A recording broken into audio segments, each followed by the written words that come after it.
Em nome do Pai, do Filho e do Espírito Santo. Amém. Queridos amados cristãos ortodoxos, chegamos pela terceira vez no ano à leitura do Evangelho do Jovem Rico. 3 vezes a Santa Igreja Ortodoxa determina que nós leiamos este Evangelho. Tão importante ele é devido à própria pergunta que ele inclui. Há algo mais importante do que nós sabermos o que devemos fazer para herdar a vida eterna? Então, durante 3 vezes no ano, nós repetimos esse Evangelho, repetimos esses sermões acerca desse tema do jovem rico.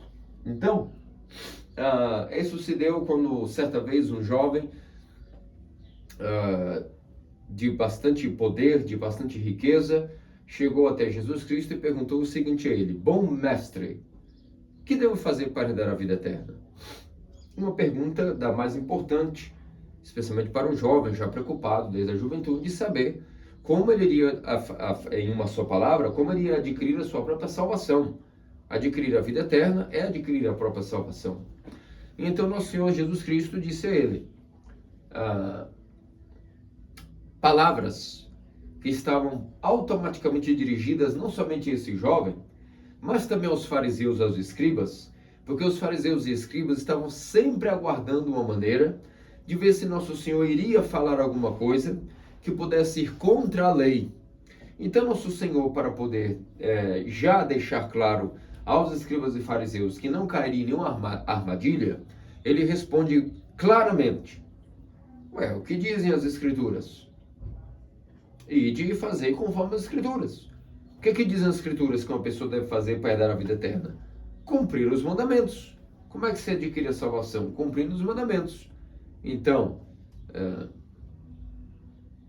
amarás teu Deus de todo o coração, não roubarás, não cometerás adultério, não terás inveja, e nisso honra teu pai e tua mãe, e nisso poderás herdar a vida eterna. Ou seja, inveja, como eu refiro, todas as cobiças que os mandamentos se referem. Então, nesse ponto, o jovem disse: eu já faço isso desde a minha juventude. E alguém pode achar que isso é prepotência de um jovem que disse que já cumpria tudo, mas se nós vemos no Evangelho de São Marcos, quando Nosso Senhor se dirige a esse jovem, no Evangelho de São Marcos, há um detalhe que diz o seguinte: e escutando isso, o amou. Ou seja, o que significa? Significa que, claramente, é muito provável que esse jovem, talvez, de fato, seja alguém que cumpria os mandamentos com toda a sua consciência, com toda a sua boa vontade, com todo o seu esforço. E por isso não podemos dizer que não era verdade, que ele tentava cumprir todos os mandamentos. Pois bem, e então nosso Senhor Jesus Cristo bem disseste. Só que é o seguinte: te falta uma coisa. Se queres verdadeiramente possuir a vida eterna, vende tudo o que tens, dá aos pobres, terás um tesouro no céu, e vem e segue-me. Naquele momento, obviamente, o jovem ficou muito triste, porque ele era dono de muitas riquezas, era apegado a elas, e simplesmente deu as costas a Cristo. E muito triste, foi embora. Então, meus amados cristãos ortodoxos, nesse evangelho de hoje, nós precisamos entender bem qual é o papel das riquezas na nossa salvação e por que as riquezas são 3 vezes ao ano, são retomadas nas reflexões do Evangelho, tanto segundo São Mateus como São Lucas, a respeito do papel das riquezas na nossa salvação. Que medida as riquezas nos atrapalham ou, na verdade, até como as riquezas podem nos ajudar na nossa salvação.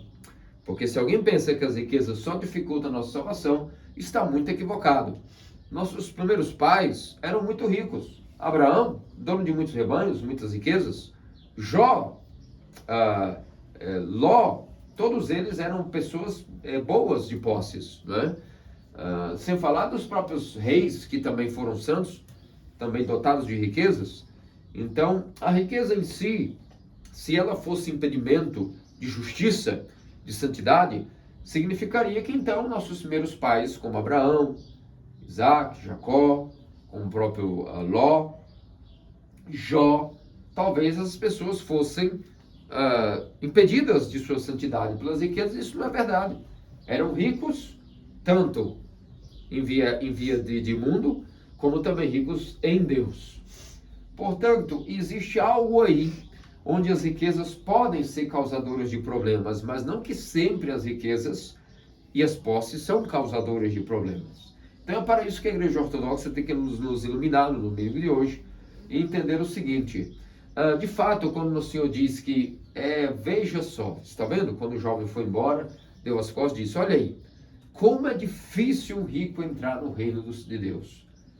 Em outras palavras, nossos santos padres nos ensinam que uma boa frase para interpretar bem isso que nosso Senhor diz é o seguinte: olha aí, como quem é muito apegado e deposita toda a sua confiança e tem todo o seu apoio nas riquezas, para este, como é difícil entrar no reino dos céus. Essa é a verdadeira interpretação do Evangelho de hoje em relação às riquezas. Na verdade, não é que todos nós, de maneira geral, ao escutarmos a pergunta o que fazer para herdar a vida eterna, temos que, de maneira indiscriminada, sairmos por aí dando todas as nossas posses, dando tudo aos pobres, inclusive virarmos indigentes, assim de uma maneira completamente genérica, e só assim talvez estaremos agradando a Deus. Não é isso. Agora, para este jovem especificamente, para esta pessoa, para este caso específico deste jovem, nós veremos que a questão aqui não são as riquezas. O problema aqui não é em questão o dinheiro em si, mas é um caso específico para esta pessoa, para aquele jovem, de fato, se ele não abandonasse as riquezas, ele não poderia ter a vida eterna. Tanto é que nós vimos o desfecho disso. Tão apegado ele é às riquezas, eram as riquezas, que ele simplesmente, com todo aquele chamado, aquela piedade, aquele fulgor que ele tinha, de fato, honestamente, se unir com Deus, saber como ele poderia dar a vida eterna, na hora que foi colocado a ele esse duro remédio para aquela dura doença, a doença era tão forte que ele preferiu não ter a cura, preferiu se apegar à doença. Então, quando as riquezas tornam-se para nós uma doença, e nós já veremos os detalhes como isso ocorre, então, de fato, torna-se algo perigoso. E para uma doença muito grave, Nosso Senhor teve que dar a ele um remédio muito forte. Sabendo já, porque Nosso Senhor, ele conhece o segredo de nossos corações, ele conhece cada um, a história de cada um, e o que a gente ia pegar. Às vezes, o problema aqui não vai ser riquezas. Às vezes é uma vida carnal, voltada aos prazeres carnais. Às vezes é uma vida apegada à inveja. Como todos nós temos o nosso orgulho. Às vezes alguns são apegados à glutonaria, são apegados demais à comida, vivem para comer. Outros vivem para fornicar. Outros vivem para ter inveja, não suportam ver ninguém, nunca bem em nada. Ninguém pode melhorar um pouco, sempre algo incomoda. Isso é uma paixão muito presente no ser humano. Mesmo que nada esteja afetando, ele não pode ver ninguém bem, não pode ver ninguém prosperar, ninguém ter um pingo de paz, que ele começa já, mesmo que ele também esteja bem, que ele também tenha paz. Não é que ele está querendo algo que seria para ele, que está faltando nele. Às vezes a inveja é tão grande que a pessoa está plena, mas ela não quer que outros também estejam plenos. É uma enfermidade, é a inveja, a malícia. Ou pode ser a cobiça, a pessoa não pode ver nada que alguém tenha que quer agora isso para si. Essas coisas todas podem vir ocupar o lugar das riquezas. Agora, por que a riqueza foi tão frisada na Escritura? E até São Paulo falava tanto das riquezas. Porque São Paulo nos deixou até claro o seguinte: aquele que é apegado às riquezas, ao dinheiro, ou seja, cuidado com a avareza, ele dizia, que é idolatria. Por que a riqueza é idolatria, conforme São Paulo diz? Porque, veja bem, o dinheiro, ele nos dá uma aparência de que ele nos provê. Todo mundo tem essa doença mental, podemos assim chamar. Somos um pouco doentes mentais, que vamos acreditando numa falácia que nos é contada pelo mundo, pelo Deus Mamon. Como disse o nosso Senhor, não podeis servir a Deus e a Mamon, porque o seu coração servirá muito bem um e deixará outro a desejar, ou vai servir bem a outro e vai odiar a outro. Não há como a gente ficar querendo fazer muitas conformidades na nossa vida. Tudo requer um poder de decidir, um poder de decisão. E a gente tem que decidir em que a gente vai confiar. Se é em Deus, Isso é no dinheiro. E o dinheiro tem essa maneira de nos colocar essa doença mental e psíquica que a gente acha que o dinheiro é o nosso provedor. Realmente a gente acha que o dinheiro pode nos trazer saúde, um plano de saúde, pode nos trazer segurança, estabilidade, poder, fortunas. E nós esquecemos que, na verdade, quem é que não pode nos garantir isso? Quando nós dizemos que alguém pode nos prover saúde, casa, comida, estabilidade, proteção, fortuna, nós dizemos que isso é o dinheiro, automaticamente nós colocamos ele no lugar de uma pessoa única que pode nos dar isso, que é nosso Deus. Cristo é o único provedor. Mas como nós somos doentes mentais, a gente vai caindo no conto do vigário, como se diz assim, em português, não é? De que a gente pode confiar no dinheiro, que o dinheiro aqui é o nosso provedor. Então, o dinheiro em si ele não é bom nem mal, mas quando alguém não tem um preparo espiritual para lidar com o dinheiro, ele pode cair nessa terrível engano, nessa fraqueza espiritual de colocar o dinheiro no lugar de Deus. Ver que o dinheiro é que é o suporte da nossa vida, o apoio, o provedor. E é por isso que São Paulo diz que a avareza, que é uma doença terrível, ela é idolatria. E é a pior das doenças. De todas as que eu citei, a avareza é a pior por o seguinte: alguém que fornique, por exemplo, alguém que vive para os prazeres carnais, na mente dele ele diz assim: olha, os prazeres carnais me podem prover saúde, bem-estar, estabilidade, a minha fortuna. Não, é uma paixão, uma doença grave, mas ela nunca vai ser, na consciência do homem, substituída por Deus. Ao contrário, ele sabe muito bem que aquilo ali é uma doença. A inveja ou o orgulho, todas essas paixões, elas nunca estão substituindo Deus na nossa vida. Mas que terrível é que nós sempre seremos tentados de maneira implacável, sempre haverá essa tentação da nossa mente, e a gente confiar em Deus ou confiar no dinheiro. Por isso que é bom, desde pequeno, ter essa educação verdadeiramente financeira. Antes de a gente aprender como poupar, como realmente investir, em que investir, sempre gastar menos do que se ganha e guardar um pouquinho, tudo esses estudos são importantes. Mas a educação financeira primordial, que é muito difícil entrar na mente de um adulto, como Nosso Senhor vai dizer depois, é mais fácil um camelo passar pelo buraco de uma agulha do que alguém que é apegado às suas riquezas entrar no reino dos céus. Então, o problema aqui não é a riqueza em si. O problema é quando ela vira uma avareza e nós passamos a confiar na riqueza em detrimento da confiança em nosso Deus. E isso é uma realidade que todos nós vamos sempre ter que examinar a nossa consciência. Mas nossos santos padres nos deram um remédio para isso. E esse remédio é o próprio Evangelho que nos falou. Vai e dê tudo aos pobres. Claro que no caso específico deste jovem, para esta pessoa em especial, era 8 ou 80.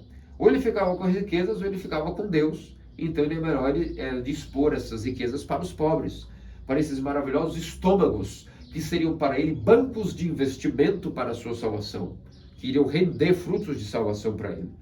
Mas no nosso caso, como eu disse no começo, nós não somos obrigados a sair dando todo o nosso dinheiro e ficar como indigentes aí vagando e sendo um peso e um fardo para outros de maneira desnecessária. No entanto, existe uma defesa contra a avareza, e essa defesa é a esmola. A esmola é muito incentivada pela Igreja Ortodoxa e é dada como... Existem até santos que possuem esse grau de santidade. Santos que eram especiais e seriam chamados esmolers. Como São João Esmoler, patriarca de Alexandria, que foi um grande exemplo, até de como se fazer de uma maneira assim abrupta. São Martinho de Tours e tantos outros deram exemplos de como nós devemos, de fato, estabelecer na nossa vida, sempre devemos separar uma parte da nossa renda para os pobres, para a esmola, seja para quem for, de que maneira for. Isso vai nos protegendo de estar apegado demais às nossas riquezas. Todo aquele que é acostumado a dar esmolas tem que se programar. Eu ganho X, vou separar uma parte para as minhas necessidades, outra parte eu vou separar para a igreja e uma terça parte eu vou separar para os oprimidos. Quando uma pessoa adequa a sua vida desta maneira, as riquezas para ela não são nenhum empecilho de salvação. são, na verdade, uma ferramenta bem usada para a sua própria salvação, porque o seu trabalho, que terá como fruto o seu salário, terá como outro fruto magnânimo a esmola, tanto para a igreja quanto para os oprimidos, os necessitados. E sempre foi feito assim. Sempre os piedosos cristãos ortodoxos organizavam suas vidas com esse fundamento e se protegiam. Quantos homens e mulheres da igreja foram extremamente exemplares em serem provedores e benfeitores da igreja e benfeitores dos necessitados, sendo um tipo de Cristo Deus para o mundo, provendo para a igreja, provendo para os oprimidos, se assemelhando a Deus que é misericordioso, e não usando do dinheiro para que esse dinheiro seja o seu próprio Deus. Vejo a diferença aqui e como há uma cura para todo esse parâmetro. Agora, todos nós, se não trabalharmos bem essa doença mental, cairemos nessa tentação terrível de acharmos que o dinheiro é o nosso provedor. Depositarmos esperança em algo que, na verdade, está ocupando o lugar de Deus numa mente mal alocada.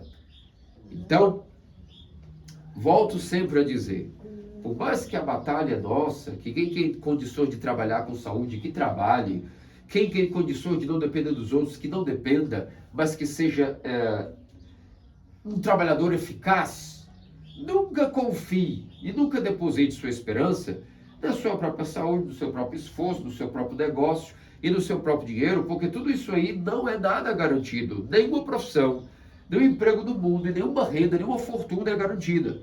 Do dia para a noite, nós podemos morrer e isso não vai nos garantir nossa salvação de fato.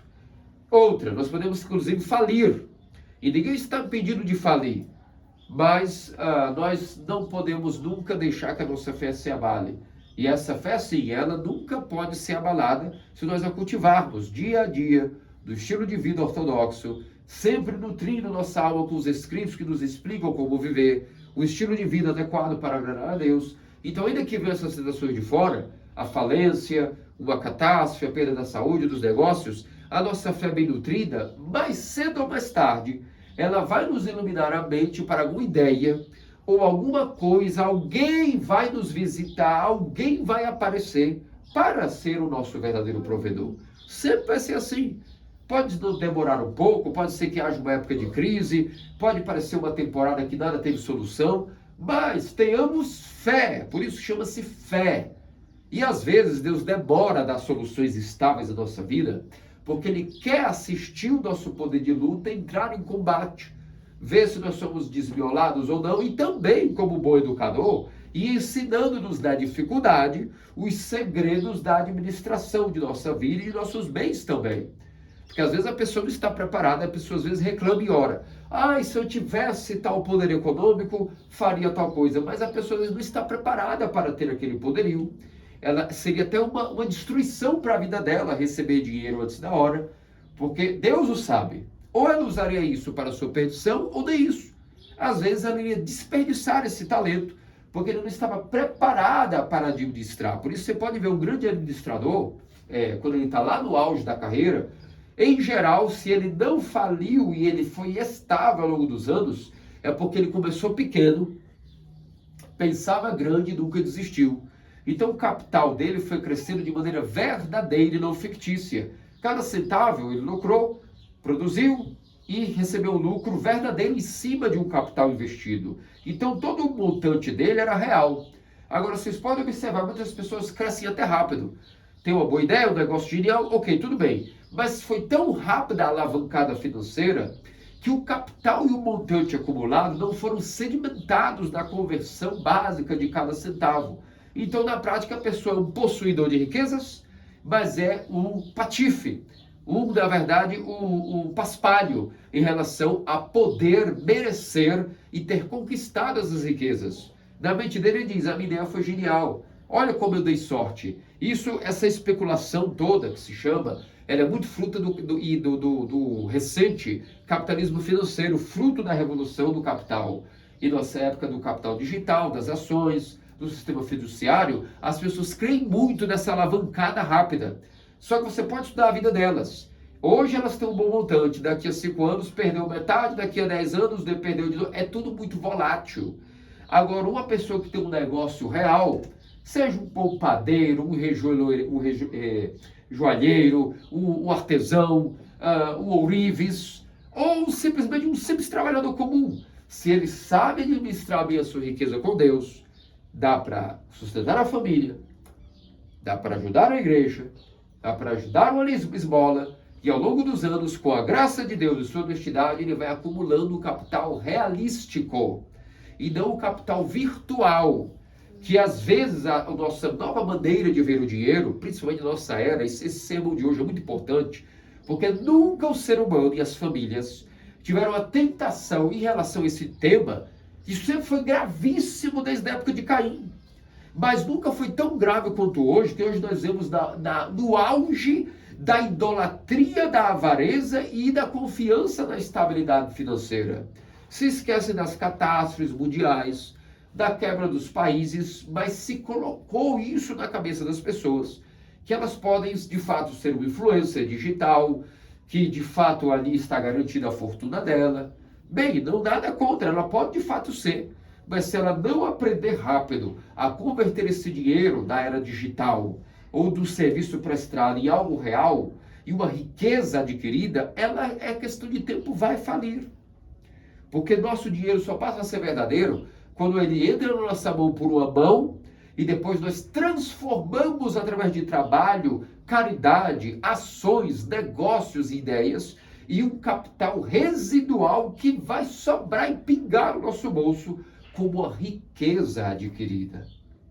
E mesmo assim, nós não devemos ser, além de nós sermos tontos de achar que dinheiro que passa na mão já é nosso, não.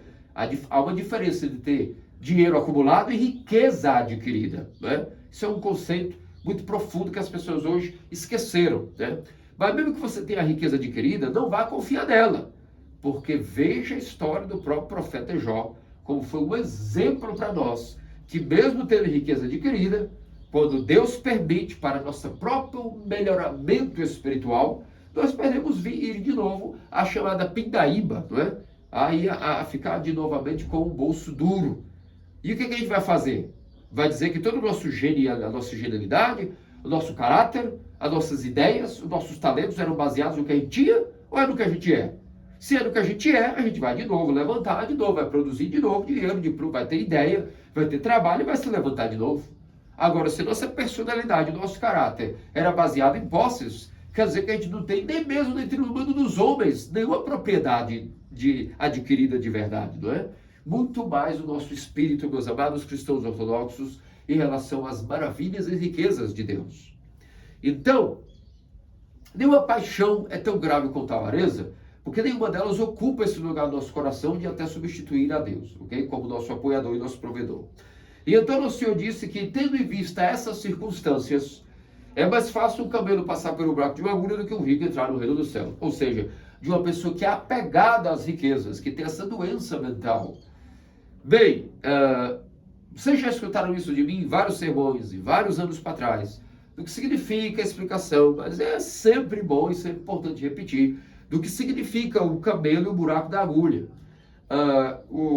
Na época de Cristo, quando ele deu estas explicações, Jerusalém possuía 5 pórticos principais: o pórtico de Salomão, o pórtico das ovelhas, da chamada piscina de Siloé, o pórtico dourado, e existia um pórtico menor, um portãozinho menor, que era hoje isso não existe mais, porque as muralhas de Jerusalém foram substituídas na época do Império Otomano por outra configuração, mas na época de Cristo era assim. Existia lá na parte dos portais, dos fundos, era um chamado buraco buraco da agulha, porque era tão pequeno o pórtico de entrada, que quando o comerciante entrava ali na cidade com o seu camelo cheio de especiarias de carga, ele tinha que primeiro descarregar o camelo, fazer com que o camelo ajoelhasse, passasse agachado, depois as mercadorias passavam e aí poderia seguir rumo ao centro da cidade. Assim era tão baixo, estreito, pequeno, esse chamado pórtico do buraco da agulha. Então, Nosso Senhor deu o exemplo de que é mais fácil este camelo do comerciante entrar no buraco da agulha do que o rico entrar no reino dos céus. O que Nosso Senhor quis dizer com essa comparação? de que o que parece impossível para os homens é possível para Deus, como concluiu o evangelho de hoje. Em que sentido? Ainda que pareça que é impossível uma pessoa apegada às riquezas entrar no reino dos céus, há um detalhe aqui. Se a pessoa que é apegada fizer a ascese, o esforço de descarregar-se de suas riquezas, antes de passar pelo pórtico de Jerusalém, ou seja, esse pórtico de Jerusalém representa Sião, a montanha, ou seja, o próprio céu. Se a pessoa fizer como esse camelo, se descarregar de suas riquezas, e pela humildade, assim como o camelo teve que agachar para passar no pórtico, o rico, se for humilde e se despojar de suas riquezas, ele também pode passar por esse pórtico sem as riquezas, e ajoelhado, agachadinho, e ele também entrará no reino dos céus. Ou seja, desapegado de suas riquezas, não deixando que elas sejam o seu Deus, o seu centro de vida, e também com a humildade. Se você é rico, mas ao mesmo tempo é humilde, e as suas riquezas são apenas ferramentas para você viver, mas que a sua verdadeira riqueza é a sua família, é o seu Deus, é o seu trabalho, as suas ideias, o amor que você faz às coisas, se isso é a sua riqueza, então humildemente, ainda que você seja rico, você poderá entrar no reino dos céus. Por isso, meus amados cristãos ortodoxos, é isso que nós devemos pedir ao Senhor Jesus Cristo, que faça-nos dignos. Hoje nós comemoramos a Megalomarte Catarina de Alexandria, que é um exemplo clássico de como, ainda que era de suprema linhagem de Alexandria, uma princesa, uma nobre, e cheia de riqueza, se diz que mesmo antes da sua aprovação ao martírio, ela era cheia de servos, cheíssima de todo tipo de riquezas e adornos, mas vivia no seu palácio sozinha, e mesmo assim vivia de maneira simples, não arraigada em riquezas e luxos, mas preocupada com a sua fé, com o seu estudo, com a sua confissão, estar em contato com o seu confessor, com o seu pai espiritual. E se dizem que mesmo antes da aprovação, na hora que foi convocada para esse desafio do seu combate no martírio, se diz que vivia ainda aqui no meio de riquezas como alguém que não as possuía. E na hora da aprovação final, quando houve o governador diante dela, todos aqueles filósofos retóricos disputando com ela a exigência de que ela casasse com o pagão e tudo aquilo, e a promessa que Cristo havia dito a ela, que já era noiva dele, e por isso sofreria muito. Naquele então, quando foi oferecida a ela todas as riquezas do mundo, caso ela sacrificasse a incenso aos ídolos e abdicasse de Cristo, ela também mostrou-se que nada para ela significava aquelas riquezas. A riqueza para ela era Deus. Então, um exemplo duplo, que não só antes da aprovação espiritual ela vivia, digamos assim, como uma pessoa, como um camelo descarregado e humilde, como também até na hora final não foi se apegada às riquezas para a sua salvação. Ao contrário, desde sempre o seu Deus era a esperança de sua salvação. Por isso, meus amados cristãos ortodoxos, não vou me alongar aqui muito hoje mais no sermão sobre os detalhes da vida da Megalomarte Catarina, porque existe no nosso jornal toda uma biografia extensíssima que eu publiquei já há muitos anos, sobre todos os detalhes desse bélico e exemplar testemunho da Marte Catarina, sobre como humilhar os retóricos dos filósofos e também como dar o seu testemunho até de sangue, não é? E os milagres que estão aí sempre atrelados à vida da Megalomarte Catarina, hoje sendo também o onomarte da presbítera de nossa comunidade. Rezemos a ela para que ela tenha muitos anos e que o Espírito Santo possa ser sua verdadeira riqueza, e que para nós, os cristãos ortodoxos, nunca esqueçamos. A igreja 3 vezes nos visita com essa palavra. Significa que há algo perigoso aí sempre rondando a nossa mente. Sempre o leão tentando nos devorar, o leão da avareza, tentando fazer que a gente traia nosso Deus. Que a gente comece a querer conformar muito as nossas decisões a isso de garantir o dia de amanhã. É por isso que as profissões mais simples são as mais abençoadas. É por isso que simplificar rápido a maneira como a pessoa vai viver resolve mais rápido a vida dela. Quanto mais cedo ela toma decisão na sua vida, melhor. Se pode ser qualquer coisa na vida. Desde um cargo complexo, um cargo que vai tomar decisões complexas, mundiais, e se pode ser um simples pastor de ovelha, Mas se o nosso coração, a complexidade do mundo passou a deixar o nosso coração dividido entre o que é de mamão, o que é de Deus, eu não sei, vou conformar isso aqui, vou adaptar aquilo ali, nós não somos mais ricos de Deus, passamos a ser outra coisa e menos cristãos, porque só há um modo de vida e um estilo de viver o cristianismo, constantemente servindo ao nosso Senhor e Deus Salvador Jesus Cristo, como esses grandes homens que deram exemplo de santidade, como as visões de Santo Antão, de São Macário, não vou repetir aqui, que tem nos outros anos do sermão.